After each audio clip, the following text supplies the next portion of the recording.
লালমনিরহাটের কালীগঞ্জে ১০০টি ভূমিহীন পরিবারের জন্য বরাদ্দের জমি পুনরায় উদ্ধার করা হয়েছে। বিস্তারিত নজরুল ইসলাম বিপ্লবের পাঠানো ভিডিও ও তথ্যচিত্রে।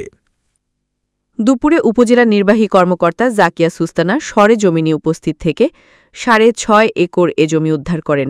জানা গেছে ২০০০ সালে কাশিরাম মৌজায় প্রায় ১৫ একর জমিতে ১০০টি ভূমিহীন পরিবারকে ব্যারাক নির্মাণের মাধ্যমে পুনর্বাসন করা হয়েছিল।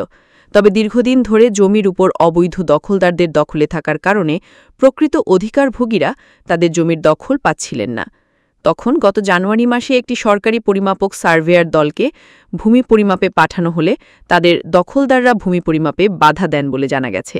অবশেষে আজ কালীগঞ্জ থানার পুলিশ এবং সেনাবাহিনীর একটি টিমের সহায়তায় লাল পতাকা টানিয়ে ৬.৬৬ একর জমি উদ্ধার করে প্রকৃত ভূমিহীন যাদের বিগত সময়ে ৫% করে জমি কবুলিয়ত করে দিয়ে পুনর্বাসন করা হয়েছিল তাদের এ জমি উদ্ধার করে বুঝিয়ে দেয়া হয় বলে জানান উপজেলার নির্বাহী কর্মকর্তা জাকিয়া সুলতানা।